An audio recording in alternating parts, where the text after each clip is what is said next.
情杀手。美女怎么会打呼？对啊，怎么可能？哭的才厉害，因为我们找不到方法，对，就会为了这个事情吵架，然后最后唯一的解决方法就是分房睡。磨牙破破真恼人，到底该怎么解决？亲眼看他在磨牙这样子，怎么磨？怎么磨？就跟牛吃草一样啊，有声音好吗？可怕，有声音，很大声。所以磨牙会不会一直磨？真的牙齿会磨越来越平，越来越平。剩下一半，对，真的还假的？珐琅质都会磨平。对。现实梦境分不清，切勿一掌惊醒梦中人。你知道吗？你叫我的时候，我正要吃一只鸡腿，然后你把我叫醒，鸡腿不见了。有一次我老公把我叫起来说：“你刚刚一直在说话，我就说。”你干什么？刘德华正要亲我，真的会现实跟梦境分不清楚啊！今天将告诉你怎么治疗睡眠障碍，让你一夜好眠，夜夜到天明。欢迎收看《健康 No.1》。今天又到了我们另类疗法的单元。哎，你经常或是你的另外一半会有打呼、磨牙跟说梦话的困扰吗？要小心哦，不仅影响睡眠品质，更可能是身体发出的警讯哦。先欢迎No.1来宾朋友。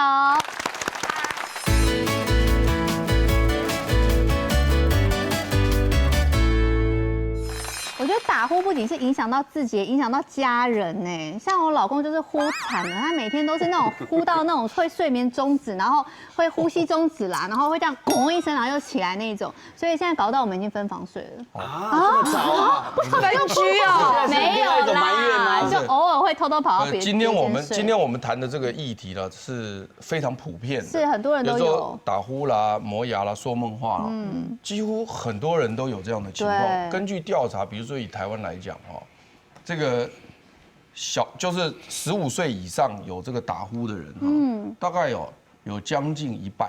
那么多啊！一半哦，哇！15岁以上有将近一半有打呼，男女加起来，对，全部加在将近一半。那如果你说磨牙的话呢，我昨天查过资料哈，几乎所有年龄层都有可能磨牙，从小到老到中年都有。那你刚刚讲说那个打呼，他可能到年纪比较大，比如说50岁以上，4个打呼才有1个呼吸中止。哦，真的哦。对。那洪哥，你会有打呼的问题吗？我真的，因为我上这个节目，然后看到今天的主题，我真的好开心的。我希望真的能够把我这在家里所受到一些侮辱，能够做一个彻底的解决。因为我有一次哦，谁侮辱你？我家人。但当然是我先伤害他们了，对，他们才来侮辱我，这是因果关系嘛。哦，对。我就有一次去玩，然后因为我们那时候去民宿，大家要住在一起嘛，就很开心嘛，通铺嘛，对不对？那中间也隔着一个滚来滚去的，夫妻睡这边，子女睡这边，对啊，然后我们就很开心啊，白天玩的都很累啊，那就睡觉啊。然后我早上一醒来的时候，我们家的三口子有没有脸都好臭哦，瞪着我。然后我第一次看到我儿子用很严厉的声音，怎么说？你这样我们怎么睡？我说我怎么了吗？你打呼有多大声，你知道吗？然后我们半夜，他说他们半夜，他们3个人同时坐起来，然后你看我，我看你，他看他，他们就一直看来看去，然后最后就一直看到我，就睡得很开心这样。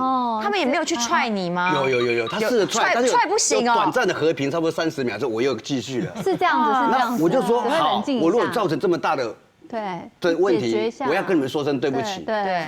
但是你不能控制我说，因为我睡得很安稳。对啊，你睡着了。那我又说，那以后出去玩的时候，就这样子。你就分别的地方睡嘛。没有，他是把我叫到我去隔壁的房间睡。当然啦。对啊，那以后我们就用这种方式。可是到后来变成我老婆，她已经很习惯我的呼声了。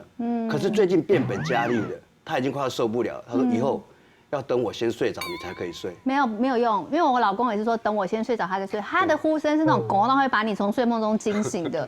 我会觉得是地震还是怎么样这样子。因为你知道有一次我们全家人去那个迪士尼的那个 hotel 睡，然后也是我公婆还有我们全家人这样子。然后我婆婆就拒绝跟我公公同一个那个 house 里面。她说你知道他的呼声是你在厨房或者你在厕所都可以听到他在房间的呼声，那怎么办？他就不跟他出国，所以我们就很难搞，因为那本来就是一个全家一起住的那种像是 villa 那样，然后就搞到我们要再多花钱，就是租更大的，让他们距离拉更远这样子。所以后来我就说家族旅行，然后要走10分钟才能到对门。我觉得需要滑个滑板车。不是因为我觉得如果能够。就是发明能够暂时不要让这些。其实现在有很多方法。然后因为我们找不到方法，对，就会为了这个事情吵架，然后最后唯一的解决方法就是分房。可是结论是你很值得被侮辱啊！这是为什么？要是我会侮辱你啊！我才一次而已，不一定，是你平常一定有，对啊，你我呢应该不会吧？美女怎么会打呼？对啊，怎么可能？哭的才厉害。我没有，我一直都不。你老公有搜证过？没有，我不承认，我至今都不承认，而且我老公就是因为这样，他就说我都死不承认，然后他就有录音过，有录到吗？他有录影，但是那个影很黑，所以我说那个音乐也不是我传来的，我就说搞不好你知道有时候。有一些有卡到音，呀，我就这样跟他说，我说看不清楚，不承认是最讨厌的。对，如果你打呼，他会说那个不是打呼，那是呼吸声音稍微大声一点，或是我鼻塞，或是我鼻塞。他说那个不叫做打呼。而且我就跟他说，我说你不关心我吗？我可能感冒了。我说鼻塞，我说你这种万中选一，1年365天，就这5天感冒，你录到了，我不相信。可是你觉得那个声音很吵吗？就是录的那个声音，我觉得很可爱，如天籁般响彻云霄，可爱，你知道吗？可怕的天籁，没有，就是你自己打呼的人都不觉得讨厌，就是被吵。那你老公会吗？我老公也会，但是我老实讲，他没有把我吵醒，因为我妹妹是。小时候是会打呼的，我妹妹就是那个鼻子过敏，对，所以我其实就是习惯了。一般来讲，我们打呼如果没有影响到自己的睡眠，或者没有影响到你的枕边人，当然没有感觉。但是呢，真正会到临床上就诊的话，最后呢会转介到身心科，其实已经是排除了很多。比如说举个例子，我们常常在讲打呼的人可能是比如说肥胖啊，所以他在睡觉的时候整个肌肉放松，那悬雍垂掉下来，那可能是鼻中隔弯曲啊等等这些这样。但是排除这些可以做一些治疗，而且可以想象到，现在大家都会注意到不要过度肥胖嘛。但是为什么我们还是看到打呼的人其实还是蛮常发生的？哎，我那么瘦弱，我也有打呼，为什么？是这样，其实我觉得很多很常见，像我这地方有人，我是莫名其妙承认，他一下加入话题就说他承认他有打呼，不是因为这样一讲，我是蛮担心的。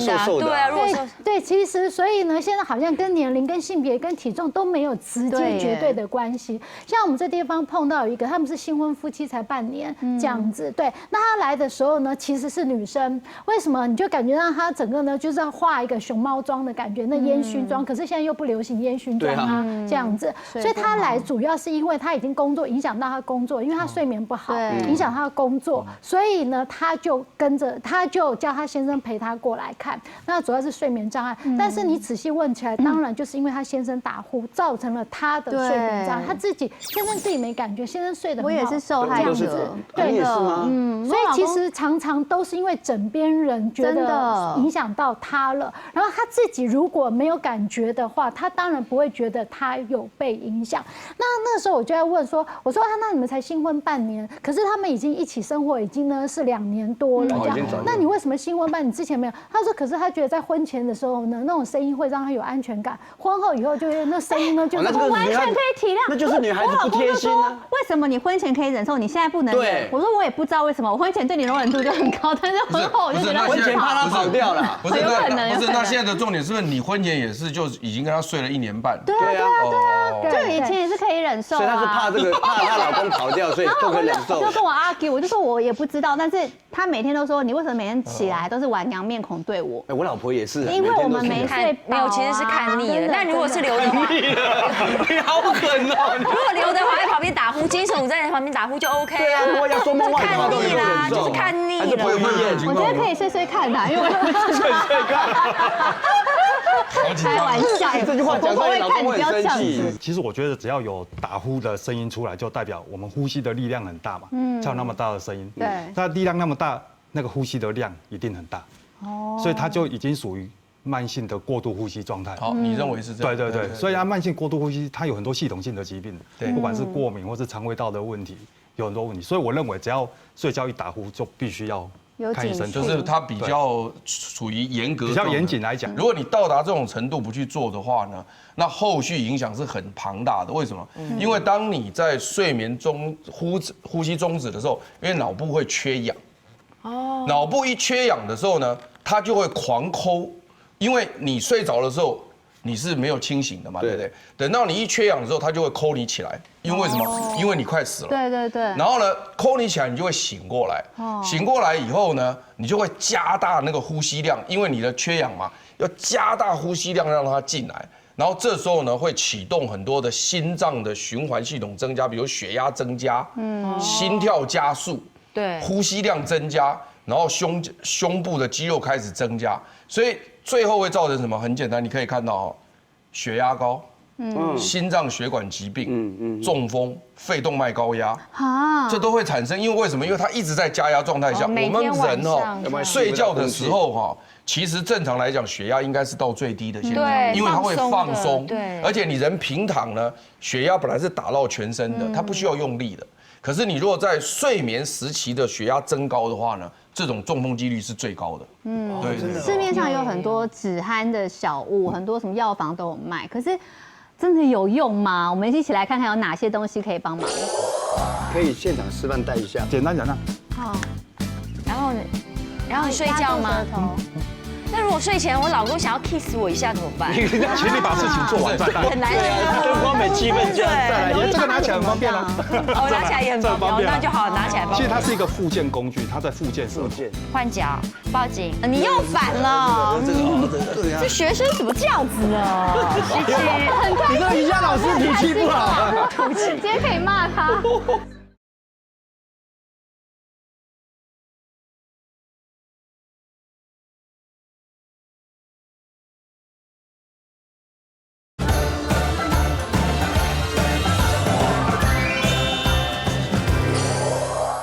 市面上经常看到的止鼾小物，这个我本人就买过。哎，我看一下是什么样，送给我的公公跟我的先生。有没有用？我想买。是一点屁用都没有，有点生气的成分在里面。多少钱？4、5千块。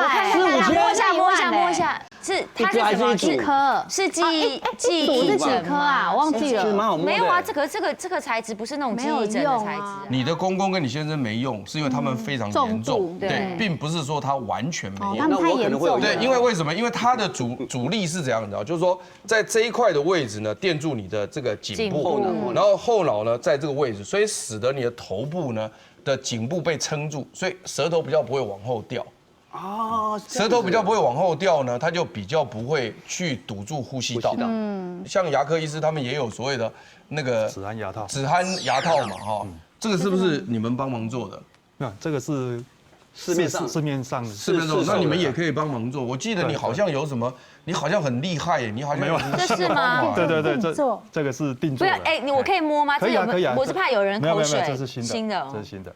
这个是定做的吗？其实各位有看到它有个突出嘛？我就是利用这个，这是戴在上颚的。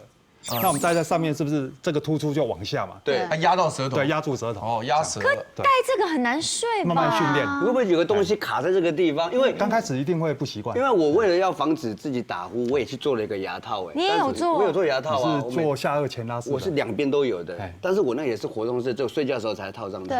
偶尔的时候，我老婆会说是没有打呼的。哦。不过我没有，但是跟这个是完全不一样，因为我那是有铁丝的。什么意思？因为这个是我自己在临床上发现的。那这个我定做要花多少钱呢？这4万。这一组4万，因为它有好几个。为什么这么贵？它不是只有一个，它是让这个我有做了5个高度。我们人睡觉的时候是这样子睡嘛？对。那舌头是不是往下掉？对。那我们希望舌头，因为舌头往下掉就挡住这边气道了嘛？对。那挡住气道，我们是不是希望舌头不要往下？对。那因为舌头连在哪里？连在下颚。对。那最早这几十年前的设计了，就是把下巴往前拉。对。然后把它固定住，所以上下颚就咬在一起。利用下巴往前拉，把舌头往前带。可是你觉得，各位可以现在马上试看看，你这觉得这样子往前拉可以拉多少？你就像维明哥这样吗？是的。其实我们这样往前拉的距离还蛮小的，有限度。对，因为我们身体里面有一条筋膜叫做深前线，它从舌头到气管，然后接心脏。肺脏到肠胃道到脚底到足底。那假如这个筋膜比较紧缩的时候，那个舌头是往后缩的。你根本没办法去透过这样的拉去治疗比较严重的打呼的现象。了解。我们这个它不只是压舌头而已，因为我们这样压住舌头，它比较不会往后掉嘛。对。所以也可以达到一样的效果。是。那可以现场示范带一下。因为这个是别人的。对，不是，这是印制，就是我都没有带来了，我都没有带来。我想看一下到底是怎么样。戴上去就要简单讲。然后你睡觉吗？那如果睡前我老公想要 kiss 我一下怎么办？请你把事情做完再带。不是这样，干脆这样讲，就是说清醒做的事跟睡觉做的事是不一样的，所以请他清醒之后。这个在白有时候天就可以。人兴致一来很难对啊，灯光美气氛这样再来，这个拿起来很方便啊。哦，拿起来也很方便，那就好，拿起来方便。其实它是一个复健工具，它在复健舌头。那我请问洪都拉斯，你是有使用过的嘛？哈，但是因为你可能午后困嘛，不好睡啊，因为你嘴巴不舒服啊当然不舒服，这一定要有不，你若不好困哦，马卡别打呼啦。真的这是什么逻辑？那我就是把他叫起来就好了。不是，可是我的意思就是说，那个有没有可能不打呼，是因为你不好困？因为我买我的那一个是定做的，套上去之后，其实它本身还有具备的矫正牙齿的功能，所以它是很紧的。那林医师好像还有一个小 paper 是比较简单的方法，是不是？那我刚才讲，我觉得打呼最重要就是它的呼吸力量太大。我们有3个简单的基本动作，第一个就是舌顶上颚。好，这应该常常会听到。不过我的舌顶上颚不太一样，因为我们训练筋膜是需要力量的。所以我的舌顶上颚是整片顶上去。整片怎么顶？什么意思？对，当然可以你吞个口水，这样啊？你用吞口水的感觉，嘴巴闭起来，不必张哦，开。不用张开。还有嘴巴闭起来，我们呼吸全部嘴巴要闭起来，然后往上顶就好了。用力顶，然后非常用力顶。会不会很酸？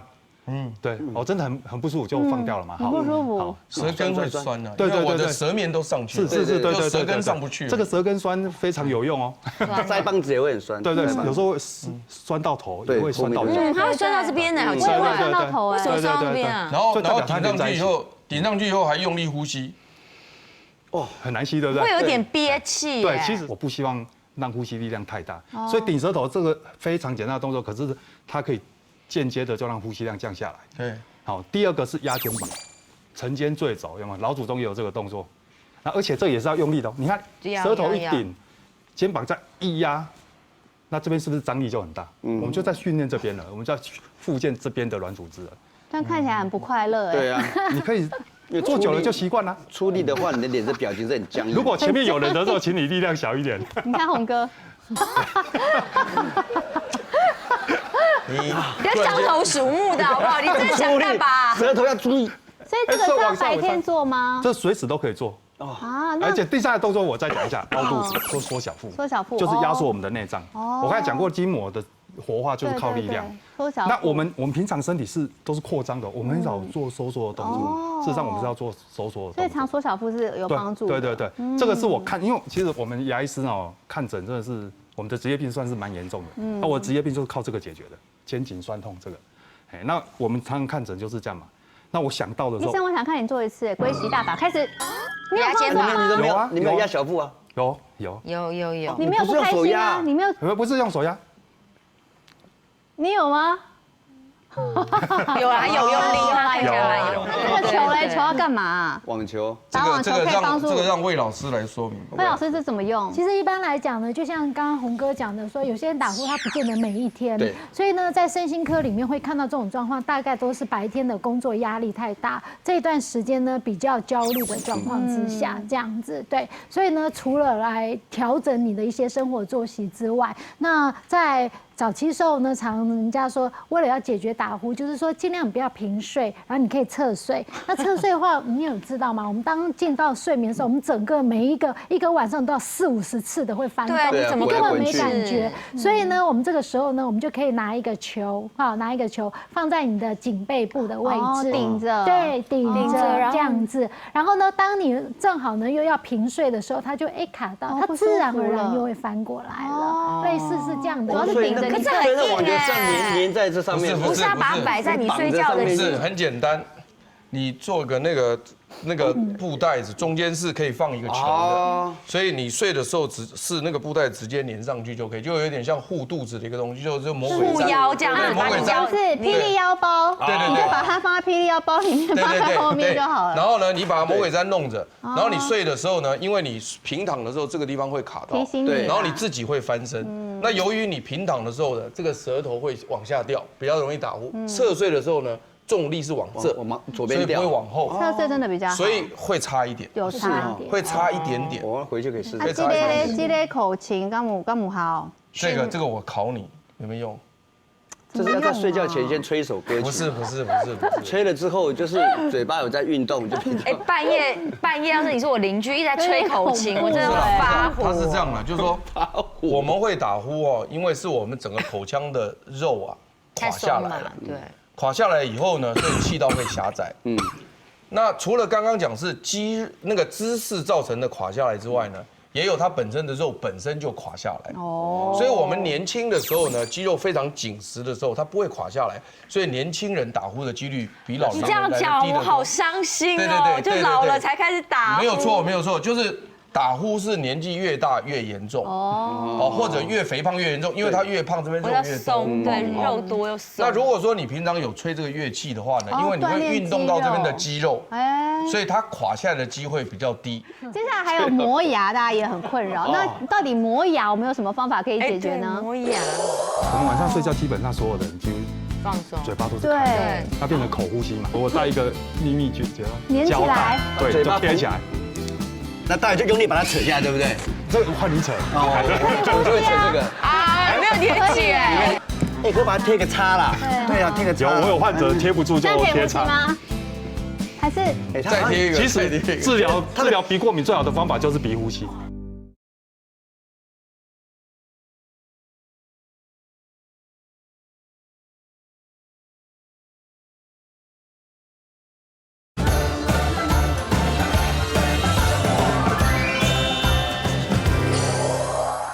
磨牙吗？到底磨牙有哪一些迷思？我们一一来解析，请来宾帮我们举圈插牌。第一题就是咬合不正容易造成磨牙吗？圈圈 and 叉叉。那个不专业的都对，专业的都错。为什么洪哥觉得对？咬合不正跟磨牙有关吗？因为像我老婆她很会磨牙，所以我曾经在睡觉的时候，我亲眼看她在磨牙，这样。怎么磨？就跟牛吃草一样啊。有声音吗？好可怕，有声音，很大声。然后你会看他有时候磨牙的时候，他自己还有点那种。他会是梦到他在吃草，不是，他下梦到他在吃你，而且不是，那你又不晓得的话，他为什么会磨牙？所以我觉得他是不是因为牙齿比较不合，所以他只要把它磨平，所以才会这样一直有这样子。你感觉他是咬合不正？对，感觉他是咬合不正。你医生这有关吗？我觉得没有关系，因为太多咬合很正的人也在磨牙。好专业哦！多嚼齿过的也会磨牙。会啊。所以磨牙会不会一直磨？真的牙齿会磨越来越平，越来越平。剩下一半。真的假的？那珐琅质都会磨平，那么严重啊？那我怎么知道有没有磨掉？你旁边那个就知道了。牙齿就少一半哦，你不要再磨牙。不是有些人单身啊，他旁边没有人注意啊，牙科就知道了吧？他会看得出来你有磨牙。哦 ，OK， 所以就要戴牙套防止它磨损，对不对？真的。之前就是戴一个软垫的牙套，这样子。哦，严重的话必须这样子。对。哦，了解。第二题，磨牙一定会有声音吗？圈还是叉？不是真的，那个磨牙的效果会好吗？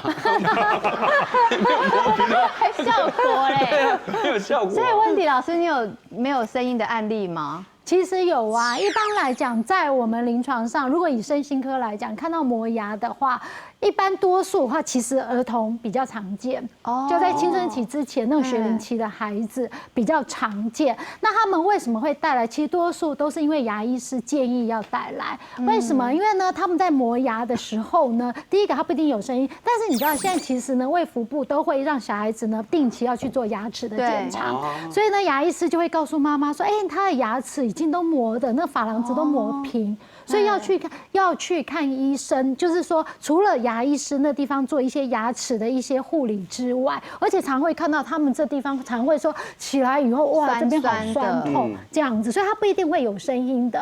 然后对，接下来呢牙医师处理完之后呢，他都会建议说，如果你还有发现小孩子在磨牙的话，不一定会有声音，建议呢就是看是不是到儿心。为什么？因为有时候呢可能是考试之前太紧张啊、焦虑的时候，就会造成这种磨牙。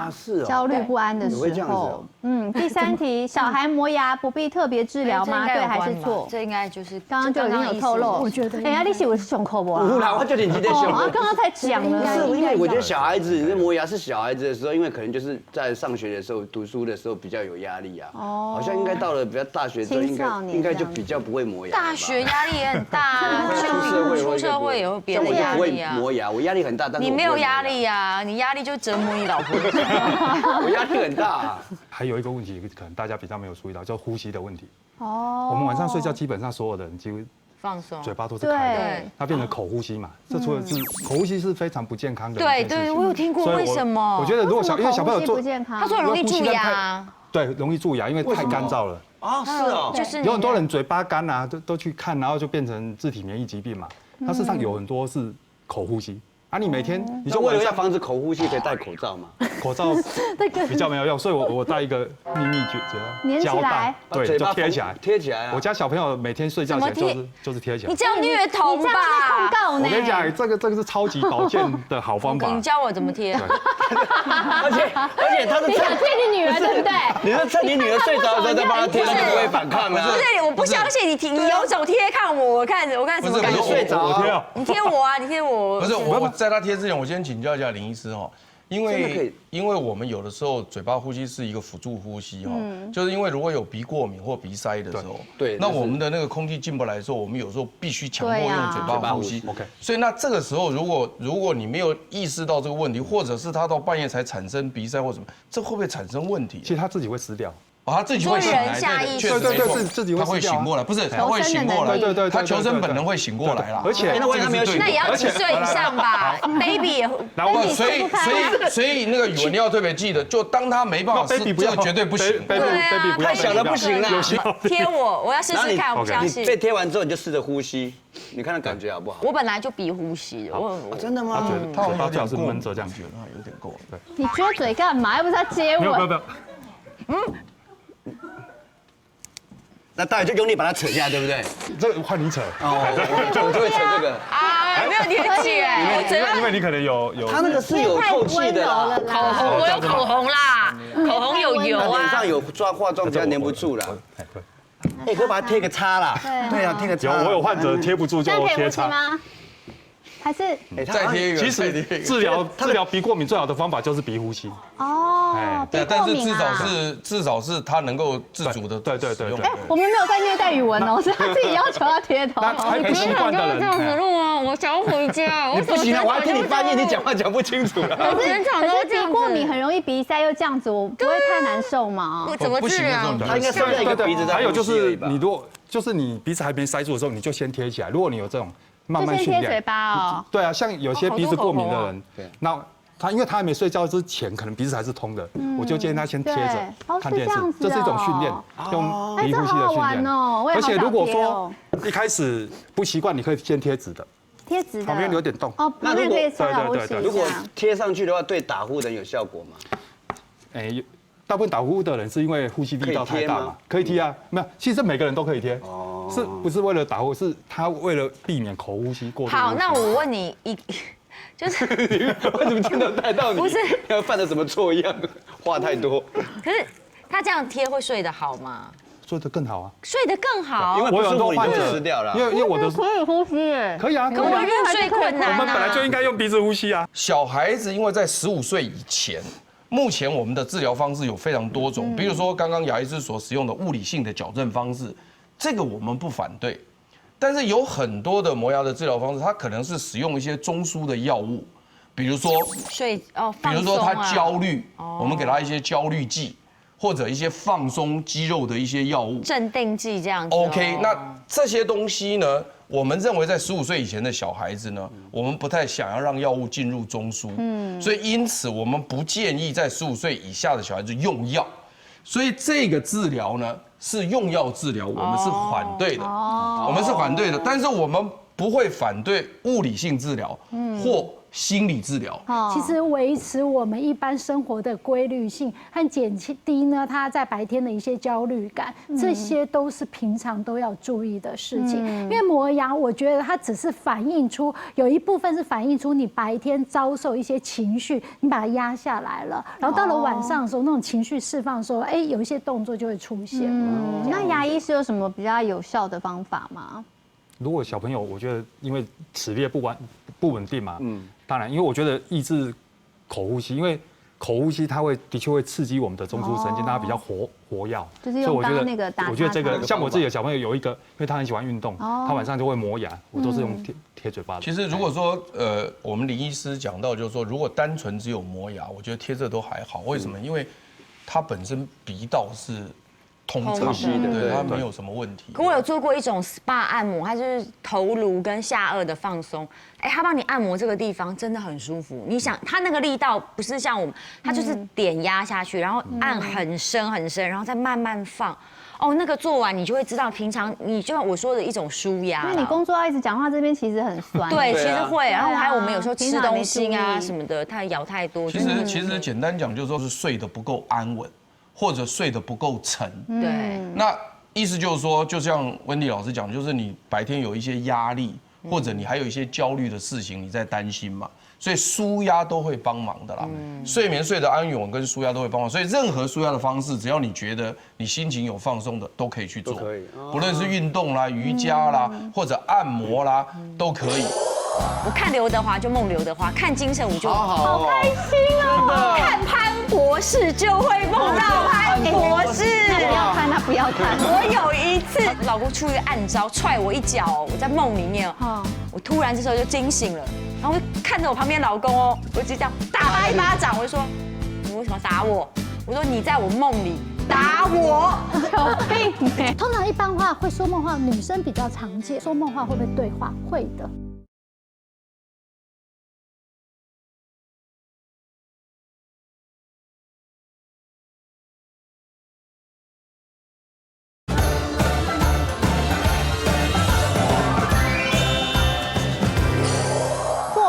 说梦话也是一种睡眠障碍吗？没有错，它广义的来讲，它也算是一种睡眠障碍。所以你现在目前我们的睡眠障碍其实非常高的领域了。那像梦游也算是睡眠障碍，梦游也是睡眠障碍。梦游真的，但是说梦话也是一个睡眠障碍，只不过说这个说梦话的这个睡眠障碍是比较低层次的，不像梦游比较危险。对，因为梦游比较最危险的，我们担心的是开车出去。哎呦，会有这样子的吗？你不要以为没有真的吗？对，梦游有的人可以开车出去的。那还有回来，他为什么有些人什么开冰箱做吃东西啊？对啊，有很多暴食症嘛。开冰箱吃东西，毕竟还在家里嘛。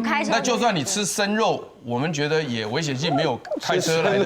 开车出去，那眼睛是打开的吗？对啊，你不知道。那怎么讲？我以为梦游是闭眼睛哎。没有，谁告诉你？有时候你看不出来。我也是认为梦游是闭眼睛。温迪老师可以叫醒梦游的人吗？一般来讲，其实真的在发生在梦游的时候，你要注意他周围的安全。这样子，你轻轻的去，不要突然把他突然叫醒来，这样的话他自己也会受到一些惊吓。对，一般的话，通常我们会在讲到梦游的时候，我们一定要先对我们的梦有点了解，因为我们整个睡觉的话，它就是一个睡眠周期，它会先从浅睡、深睡之后到做梦期。梦游就是发生在我们的非做梦期，不是在做梦期哦。做梦期是不会梦游的，做梦期单纯就是做梦这样子。那为什么我们人类在演化上面，我们必须要有所谓的从浅睡，然后呢，再来就是深睡，再来做梦？主要事实上它有演化的意义，就是因为在我们所谓的非做梦期、浅睡到深睡这一段时间，我们大脑里面那个它就可以去保存我们能量，因为它的自由基会越来越低，有点类似我们一般我们在讲说所谓的那种排毒的功能这样，所以它是可以保存能量的这样子，然后做一个自我修复，所以会看到说深睡期在整个呢所谓的非动眼期的时候，它的时间拉比较长，因为它有自我修复。可是呢，我们在红色的这一块呢，就是所谓的动眼期，动眼期就是做梦期这样子。那做梦期的话，常常我们的做噩梦会惊醒，就是发生在这一个。那这一期呢，它其实会随着你越来越快要到醒来的时候呢，它的时间会拉长。那为什么会有做梦期存在？非常重要，就是因为它的情绪的释放，然后呢，再来资讯的重整。所以万一你呢没有进到做梦期，你就突然醒来的时候，如果做梦期比较短，你就会发觉说他在一段时间他想要提取一些资讯的时候，他没办法能够很顺利提取。那刚刚提到那个所谓的梦游，它就是在发生在一开始进入睡眠的时候，对，是在前半段，而不是在做梦的那一部分，是这样子。对，那刚刚潘教授有提到说，有时候我们会讲说梦话，在早期比较传统的睡眠医学都会提到说，做梦期的时候会做梦，但现在越来越多会发现说，原来在非做梦期的时候也会出现梦，只是那梦不是这么的清楚。这个时候，对他所谓的这种梦，他就会开始说梦话。所以有时候人家会说梦话会不会对话？会的。为什么？因为一开始的时候，一开始的时候我们会先进到非做梦期嘛，那时候是才刚入睡浅睡的时候，有时候就会说梦话。通常一般话会说梦话，女生比较常见。可是我们的个案呢是男性这样子，他在那一开始睡了之后呢，他的亲密伴侣，他的女朋友呢就还在那边卸妆，就听到他念喃有词，然后呢跟他讲说宝贝那个什么不要吃，他好高兴哦，在叫我宝贝，他就问他说不要吃什么啊，不要吃鸡。你可能最近是禽流感吧，这样子。他说啊，不要吃鸡。他说哎呦，好高兴。他说那宝贝是谁啊？再接下去问的时候，美玲。那他不叫美玲嘛，他叫阿芳嘛，这样，所以呢，他就很生气，就把他打醒啊。美玲是谁？美玲是谁？这样子，对。所以其实呢，你问我说后来故事是发生什么样子，那不是我们的重点，那是他们两个的事情。我们的重点就是在说，其实这个就是说梦话的时候，一开始的时候，他在进到睡眠的时候，一开始就。所以要测你家的男人有没有小三，就是要在他朦朦胧胧、懵懵懂懂的时候，是在浅睡期突然就会发生。听说你会不小心把你的秘密抖出来？我超多秘密的，而且我睡觉超多梦话，因为你好危险。一个妈妈每天只有睡前有办法滑一下脸书，我只要睡前看了什么脸书，比如说常看一些艺人啊或明星的动态，我看刘德华就梦刘德华，看金城武就好开心哦，看潘博士就会梦到潘博士。那不要看。我有一次就看完，睡梦中跟他咨询啊，我吓死我！我睡梦中跟他干嘛？我有一次好像就是梦到那天晚上梦到，就是我跟我老公在演《卧虎藏龙》，可能刚刚看那个电视你好会幻想。他就是周润发，我就是那杨紫琼，对，章子怡。好，然后忘记好，然后呢，我们就在比划，然后在我快要打赢的时候，我老公出一个暗招，踹我一脚，我在梦里面，我突然这时候就惊醒了，然后我就看着我旁边老公哦，我就这样打他一巴掌，我就说你为什么要打我？你这下流什么，开始骂，就我老公睡觉就这样起来说，我在睡觉，怎么了？我说你在我梦里打我，有病病态，真的好可怜。真的，我想起我老婆也是演周润发。她有一次就是半夜，然后我就好像不知道她在说梦话，她比如说啊好好吃，然后我就把她叫起来，之后呢，她很生气了，你为什么把我叫起来？我说你已经开始说话说的胡说八道了，那我一直在跟你对话，你又不理我。那你干嘛那么生气？他就很生气，他说：“你知道吗？你叫我的时候，我正要吃一只鸡腿，然后你把我叫起，我的鸡腿不见了。我还有一次，好奇怪，他居然记得。对啊，有一次我老公把我叫起来说：‘你刚刚一直在说话，我就说。’你干什么？刘德华正要亲我！我说你把我叫起来吃鸡真的会现实跟梦境分不清楚。我想问问题，老师为什么总是在关键时刻就会醒？对，为什么在那种，或者说你快要摔下去的时候，噩梦就快要摔下来，还没碰到地就醒了。对，为什么？所以其实因为我们刚刚在讲到说，其实我们的做梦有分为2个阶段，一个呢，你醒来的时候你记不得，那是在浅睡期时候发生的；另外一个真的在做梦期发生的梦，它是有情节的，这样子对。所以做梦期的时候呢，通常一般你可以想象为什么它有情节，因为呢，一定是在白天有很多的一些事情，我把它刻意呢压抑在我的潜意识里。你为什么不让老婆吃鸡？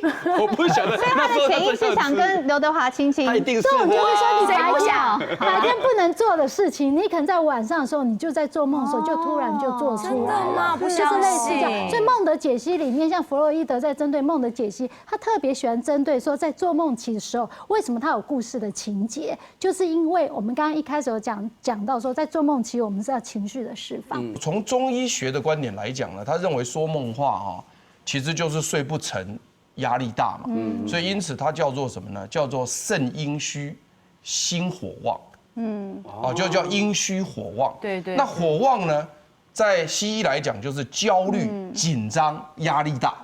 所以那是心火旺的时候，这时候要怎么解决呢？当然就是第一个就是呢，饮食要尽量清淡，对不对？哈，上火的食物。对，对了，尽量吃比较降火的食物啊。然后呢，平常应该要做一些比较舒压的动作，所以要降心火。那肾阴虚的话呢，都要补阴，就是我们阴就是水嘛，要补阴，所以他就建议大家吃莲子，吃百合，啊，还有这个我们中医有一个古方非常好，如果你要用的话，就是药房买得到，叫杞渠地黄丸，就枸杞、菊花、杞渠。地黄丸，地黄丸的对。那西医上有什么实质的帮忙吗？如果像我就是一个做梦，每天都在梦，然后真的每天都很累，我有什么？如果我去西医的话，所有的梦都记得这个，我都记得住哎，80%、70%-80%都记得住。一般那有第六感，会记得住，很累啊，起来好累哦。所以温蒂老师有什么办法吗？除了舒压之外，我可以吃药吗？还是什么？其实一般来讲的话，我们还是不希望用药去治疗睡眠这件事情。偶尔有时候急性期的时候可能需要，但是重点是不要用药来治疗睡眠。我觉得这个目标怎么？所以今天呢，宇文带来一个非常重要的睡前瑜伽。这个他太需要了。这个就是呢，我睡得很好，是我旁边的人比较不开心。这个就是帮助我们大家，就是不用药能解决问题。看哦，把右脚跨过左脚。哦，这姿势很优美，我做不起来。你是反喽，因为你要跟我相反。好，吸。我从来没有想过我可以这样跟潘老师讲话，说你反喽。那我们再换另外一边，换脚，好，抱紧。你又反了。这学生怎么这样子呢？吸气。你这个瑜伽老师脾气不好。今天可以骂他。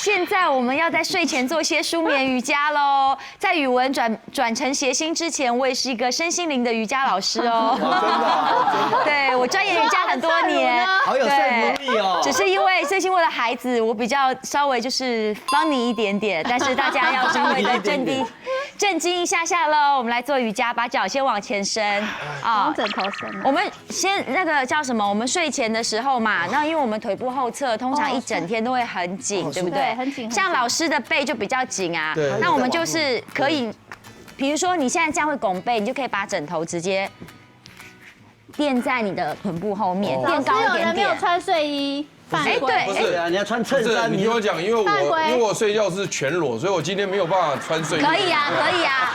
好，那我们就把背尽量打直，腿也打直，脚板勾，脚趾头勾向自己啊。然后我们做一个简单的扭转，好不好？把右脚跨过左脚，可以吗？可以。对，好。可以。另外一手环抱住。哦，这姿势很优美，但做不起来。你是反喽，因为你要跟我相反。好，吸。我从来没有想过我可以这样跟潘老师讲话，说你反喽。呼气，好，一手摆在臀部后面，另外一手抱住你的大腿外侧，吸气，脊椎打直，吐转，好，转向后方，深吸气，一样鼻吸鼻吐。你转错了吧？我转这边啊。对，是这边抱着的这条腿。对啊。呼气，好，背打直，腹部往内收，腹部靠近你的大腿内侧。好，吸。好，吐回来，吐气放松。我听到有跳个一声。那我们再换另外一边，换脚，好，抱紧。好，抱紧，好。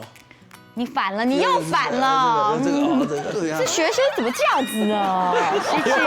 你这个瑜伽老师脾气不好。有时候必要性的是要纠正一下，你知道吗？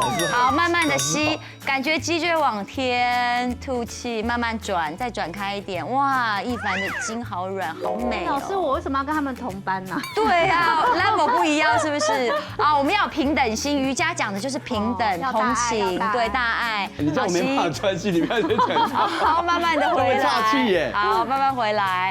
好，这些会觉得有点累，对不对？我们教一个超放松的动作，你把你的枕头。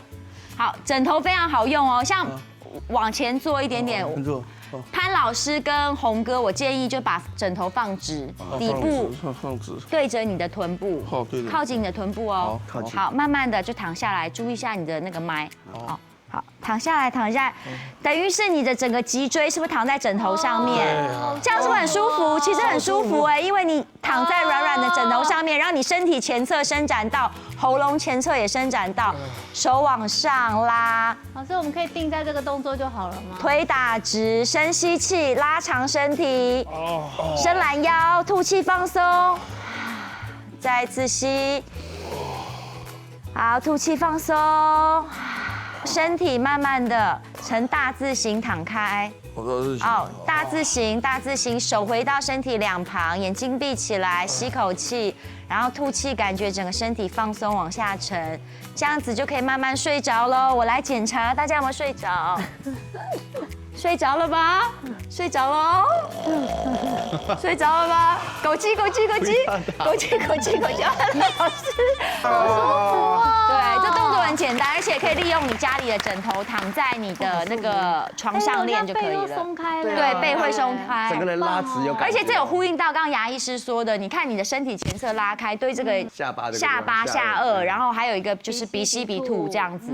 哇，好棒哦。好，今天很棒哦，今天这个对于这个打呼、磨牙、说梦话都有了深入的了解，而且还知道什么时候应该就医，然后呢有什么方法可以改善。还知道潘老师是裸睡的。啊，是。谢谢大家，希望大家都好眠哦。谢谢。